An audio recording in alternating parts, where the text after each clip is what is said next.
Hello champions, welcome to the next lecture on the CSR Net July 2025 solution. Today I will explain you how you can solve all those questions related to the part C differential equation. Myself Dr. Harish Garg. As you know, this is my YouTube channel where you can find the various lectures such as the partial differential equations. Part B I already uploaded on the last lectures, PD, integral equations, LPP, Markov chain, calculus of variation, all the complete solution of the CSR Net 2025. Now, in this lecture, I will cover the 4 to 5 questions that was asked. First one is related to the initial value problem. Second one is related to some equations. Third one is related to the ordinary differential equations. Another one is related to again the second order differential equations. And then it's a modified or Euler's method. How you can solve all these questions in a very simple manner. Believe me, once you will watch this video till the end, you will definitely say, wow, what an approach to solve the problem. और ये approach आप भी सीख सकते हो अगर आप already ये previous P question lectures like initial value problems, find PYQ of the initial value problems, PY question of the differential equations, अगर आपने ये लेक्चर सुने हैं then you can solve this problem in a very simple manner. चलिए देखते हैं कितने लोगों को रियली में वाव लगेगा इस वीडियो के बाद. चलिए पहला क्वेश्चन क्या है, इनिशियल वैल्यू प्रॉब्लम्स का. फाइन, जब भी इनिशियल वैल्यू प्रॉब्लम हो तो उसमें लिप्सिस कंडीशन की बात हुई है तो पहले फंक्शन एफ डिफाइन करते हैं. एफ क्या आपका 1 plus y positive root where y positive is lies between 0 and y and y की वैल्यू है -1 से 1 में. तो इसका मतलब दो केस बनेंगे, जब भी वाई आपका 0 और -1 के बीच में होगा, और second is when y is lies between 0 and 1. यही तो दो केस बनेंगे. जैसी वैल्यू आपकी -1 से 0 में होगी तो इसकी मैक्सिमम वैल्यू कितनी हो जाएगी 0. जैसी वाई पॉजिटिव 0 होगा तो आंसर विल बी 1. फाइन, और जैसी value y 0 and 1 it lies between 0 and 1, maximum value will be y, then the answer is 1 plus root y. Fine, then we can find the partial derivative with respect to y. Answer, it's a 0, it will be 1 over root 2y. What is the initial condition of the y? Y is my 0. So clearly say corresponding to this case, this number is my unbounded. Fine. अगर यहाँ पे 0 की जगह पे 3 होता then it is a bounded. Fine. Initial condition is my 0. This value is my x. This value is my y. Initial value is my 0, so that is unbounded. If it is unbounded, that means Lipschitz condition not satisfied. Fine. That means the B option correct, A option cancel. यहाँ तक clear हो गया, first और second option clear हो गए. Now अब question उठता है कि एटलीस्ट वन सोल्यूशन होगा कि नो सोल्यूशन होगा. तो अगर आपने इनिशियल वैल्यू प्रॉब्लम का लेक्चर सुना हो, what is the initial value problem, this is the PYQ of the initial value problem. क्या शॉर्टकट ट्रिक्स बताई थी मैंने आपको, whenever the Lipschitz condition is not satisfied, that means if it is unbounded then you can say either the no solution exists or infinitely many solution exist. Fine. तो no solution हो नहीं सकता because one solution is already given to you. This is my one solution, so that means no solution is not possible. Because one solution is already given to you, that means at least one solution is fine. So 2 and 3 are the right answer of this problem. तो देखो कितना लिखा मैंने, और इतने लिखने में आपको कितने मिनट चाहिए, मैक्सिमम 1 मिनट एग्जामिनेशन में. फाइन, प्रोवाइडेड कंडीशन क्या है कि आपने ये लेक्चर्स पहले सुने होंगे. तो चलिए सेकंड क्वेश्चन देखते हैं. f is a continuously differentiable function such that what does it implies related to the partial derivative, that means the function is my homogeneous, fine, with degree 3. I call as n is my degree with this 3. क्या चीज दिमाग में आती है whenever we are looking for the homogeneous equations and the partial derivatives? The only thing we are look for the Euler's homogeneous theorem. What is the Euler homogeneous theorem? x1 partial, sorry, it's a single derivative, partial derivative of f with respect to x1 plus x2 partial derivative of f with respect to x2 is my n into f. Now look at that. In the first case, the value of the x is my, sorry, f of x comma y.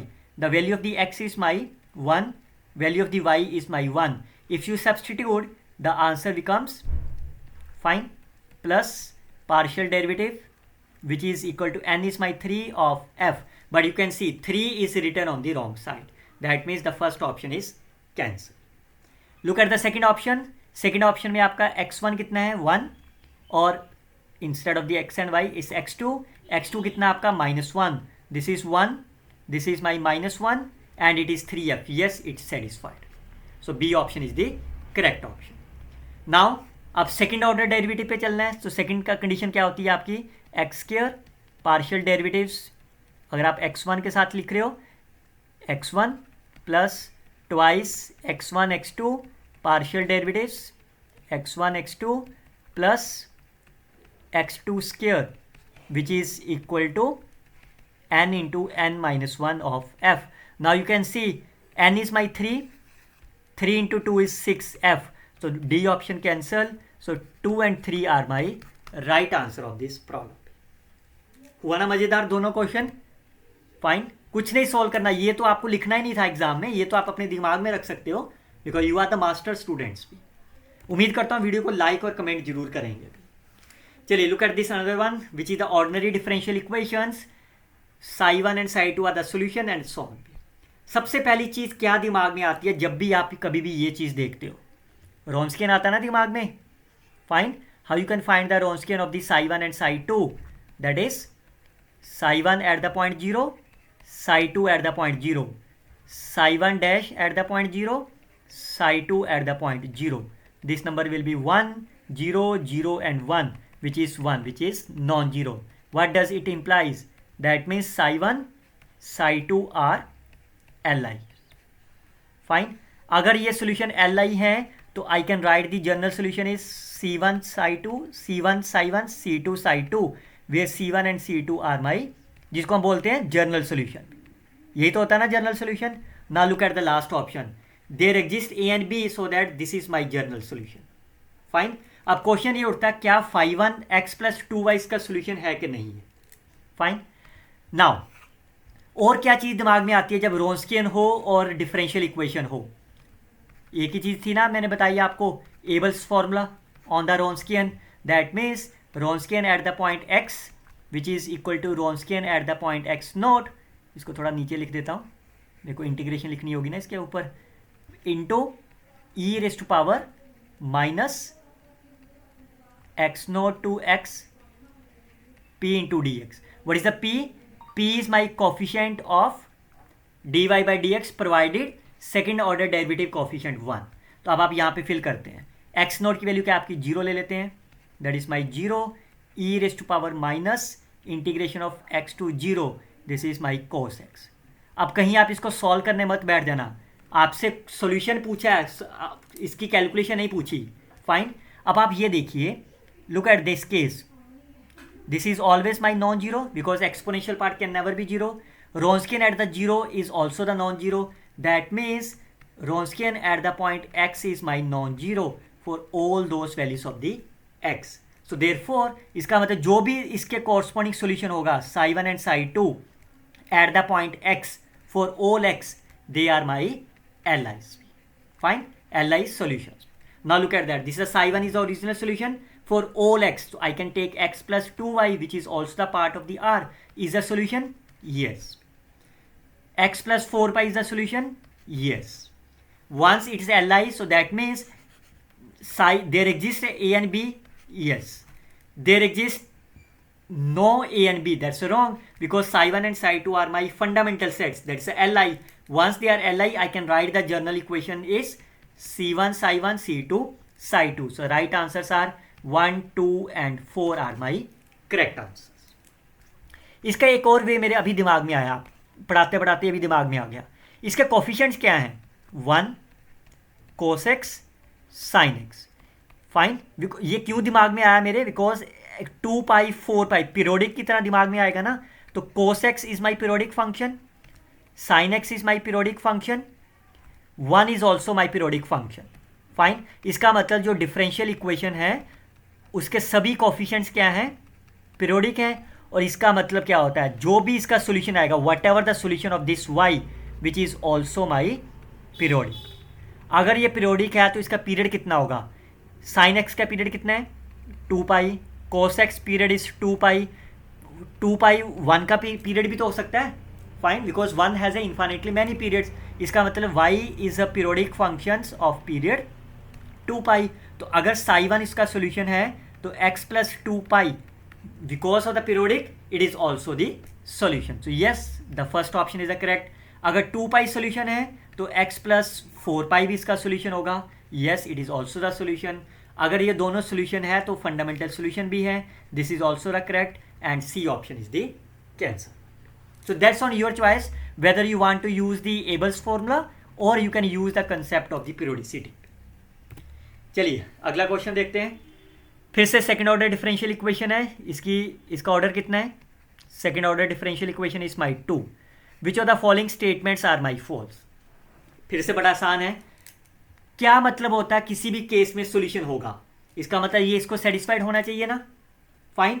और reverse, मान लो अगर आपके पास एक ये differential equation है, इसमें अगर आप ऑक्सिलरी इक्वेशन निकालो तो कितने वैल्यूज आएंगी? प्लस माइनस आएगा, इसका मतलब इसके दो सोल्यूशन आएंगे, एक कोस होगा और एक साइन होगा। अगर मैं आपसे ये कहूँ कि किसी ऑक्सिलरी इक्वेशन को सॉल्व करके m की वैल्यू ये है तो उसका ऑर्डर कितना होगा डिफरेंशियल इक्वेशन का? 3 होगा ना, क्योंकि 3 वैल्यूज आई हैं, फाइन। सो सेम कंसेप्ट मैं इस क्वेश्चन को सॉल्व करूँगा, फाइन। पहला ऑप्शन स्टार्ट करते हैं। पहले ऑप्शन में क्या बोला है? Cos x. दूसरे में क्या बोला है? E raised power x cos x. Will they possible? अगर ये कोस एक्स है तो इसका ऑक्सिलरी इक्वेशन क्या होगी? प्लस माइनस आइटा आएगी ना। अगर कोस एक्स है तो definitely sine x will also be the solution. E raised power x cos x का ऑक्सिलरी इक्वेशन क्या होगा? 1 प्लस माइनस आयोटा होगा। इसी से तो लिख सकते हो ना आप। तो इन दोनों से मिला के आपको m की कितनी वैल्यूज मिल गई? 2 प्लस 2 4। तो क्या ये डिफरेंशियल इक्वेशन 4 ऑर्डर की है? नहीं है, इसका मतलब से फर्स्ट ऑप्शन आपका फॉल्स हो गया, fine. Look at the second option, cos x and the sine x, fine. तो अगर कोस एक्स है तो साइन एक्स भी होगा ही होगा, तो इन दोनों के कॉरस्पॉन्डिंग आपको m की वैल्यू क्या मिलेगी? Plus minus iota. तो m की वैल्यू कितनी मिली आपको? 2 ही मिली ना आपको। तो yes, it is one of the possible solution. और आप ये देख भी सकते हो, साइन एक्स तो क्यू कितना हो जाएगा उस केस में? अगर आप क्यू को 1 ले लोगे then cos and sine are the solutions, fine. चलिए थर्ड ऑप्शन पे चलते हैं। अगर थर्ड ऑप्शन क्या कह रहा है? E raised power x sine x, e raised power x cos 2x। What is the corresponding auxiliary equation values? E raised power x sine x 1 plus minus iota, corresponding to this case is 1 plus minus 2 iota. How many values of the m you have obtained? 2 plus 2 4, but we need the order 2. That means the third option is also false statement. Look at the fourth options. The fourth option say x e raised to power x. I can open the bracket x square e raised to power x minus x e raised to power x. तो आप यहाँ इसके corresponding m की क्या क्या values आएंगी? It will be 1 and 1, because इसको तभी लिख सकते हो ना आप, c1 प्लस c2x ई रेस्ट पावर x, तभी तो ये बनेगा ना। c1 इज माई कॉन्स्टेंट, जो भी इनिशियल कंडीशन होगी उससे c1 0 हो जाएगा। और ये क्वाड्रेटिक है तो इसके ऊपर क्या होगा आपके पास? 1 1 1। How many values of the m you have obtained? The value of the m you have obtained is 5, fine, और at least 3, that means but we need a 2। This option is also false statement. So the right answer is 1, 3 and 4 are my correct answer of the problem. बच्चों ये वाला lecture आप जरूर सुनिए, PYQs on differential equations, fine, PYQs of the differentiability, PYQs of the this one lecture, ये सुनिए, आप खुद कहोगे सर वाओ मजा आ गया। चलिए look at this another one. Consider the initial value problems. Y dash plus y is equal to 0. Y of 0 is my 1. And you have to solve the problem by using the Euler's method. And then you have to check about the options. 2 method बताऊंगा आपको। पहला without Euler method. देखिए ये कोई भी differential equation है, इस differential equation को चाहे आप पिकार्ड्स मेथड से सॉल्व करो, चाहे आप ऑक्सिलरी इक्वेशन पर्टिकुलर इंटीग्रल से सॉल्व करो, चाहे आप इसको आइलर मेथड से सॉल्व करो, चाहे आप इसको रंगे कुट्टा से सॉल्व करो, answer will always be the same. Same होगा कि नहीं होगा? आंसर होगा ना। बस यही तो कंसेप्ट है। इसमें अगर आइलर लिख दिए, हमें क्या दिक्कत है? फाइन। तो पहला मेथड बता रहा हूं मैं, जब मैं आपको इनमें से कोई भी एक मेथड जो मेरे को अच्छा लगता है मैं उससे सॉल्व कर देता हूं। Second method I can use by using the Euler's method. If I use the auxiliary equations, then m will be my minus 1. So solution will be c e raised to power minus x. By using the y0 is 1, c will be my 1. तो मेरा solution हो गया y is equal to e raised to power x. Fine. Then look at the second option. इसको मैं yn लिख देता हूँ. Fine. It is e raised to power minus n. It goes to the 0 as n approaches infinity. Yes, this option is the correct option. C option देख लेते हैं. Whether it lies between 0 and 1. yes, 1 over e raised to power x is always lies between 0 and 1. so C option is also correct. whether the sequence, A option देख लेते हैं. Sequence की limit कब exist करेगी? When you take the limit as n approaches infinity. अगर तो ये finite और यूनिक आ गया, if it is finite and unique then the sequence is convergent. तो इसकी लिमिट कितनी आ रही है? When n approaches infinity 0 which is finite, so that means it is my convergent, but he said does not convergent. A option cancel. Fine. Now what is the y of y is my e raised to power minus x.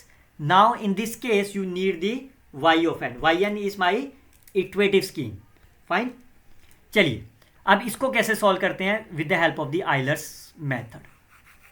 जब आप Euler method को solve करोगे तो let me clear this. Fine. Choice आपके बच्चे कैसे मर्जी solve करिए. इसका वैसे सॉल्यूशन क्या आया था मेरा? e की पावर minus x. What is the Euler method? Is y n plus 1 which is y n plus h into f of x n into y n. So पहले f निकाल लेते हैं. So can you write the equation is y dash is equal to minus y. तो आपका f कितना हो गया? F of x comma y is minus y. I can substitute the value in the given Euler equation. You will get yn plus 1 is yn minus h of yn. That give you 1 minus h of yn. Fine. Now since it is a recurrence, so I can write the in journal y of n is 1 minus h y of 0. अब देखिए इन दोनों में difference कितना है? n plus 1 n. The power is my 1. In this case n and 0 power is my n. And what is the value of the y0? y0 is my 1. So this number is my solution. Fine. Now once you know the solution, then can you get the answers? First of all, limit. Again, can you find the limit as n approaches of yn? Now clearly say h is lies between 0 and 1. 1 minus h is also lies between 0 and 1. And if you take their power n and n approaches infinity, this will goes to the 0. That means which is a finite and unique. Therefore it is my convergent. The first option is cancel. Second option, yn converges to the 0. Yes, it is fine. Again, because 1 minus h is lies between 0 and 1, if you raise to the power n, it also lies between 0 and 1. Fine. Now look at the last option, y of n. What is the y of n? So y is my solution. Look at that. This is not the iterative scheme. Fine. It's a simple y. So y is my e raised to power minus nh. What is the yn? Yn is 1 minus h raised to power n. Fine. Now your target is to find the limit as n approaches infinity. So I can take e raised to power minus nh common. Then 1 minus e raised to power n into h. Fine. Now clearly say when you take as n approaches infinity, this limit will goes to the 0. Moreover, आप ये भी कर सकते हो. If you take 1 minus h when n approaches infinity, this value will goes to the 0. This will be infinity. I can write this number is my 0 by 0 form. Fine. And clearly say this number will goes to the 1 if you apply the L'Hopital rule. Fine. So therefore, if it is 1, 1 minus 1, 0. So 0 into 0 is my 0. Yes, this option is also correct. So correct options are 2, 3 and 4 are my right answer of these problems. Fine. Now you can see that all these questions are explained you very simple manner, and let me know in the comment box whether your reaction will be changed from oof to the wow or not. I am waiting for your comments. Till then, we will see the next lecture on the complex analysis part B and part C. I hope you can share this video with your friends. You can like and comment on this video as well. Happy learning always. Best wishes to everyone.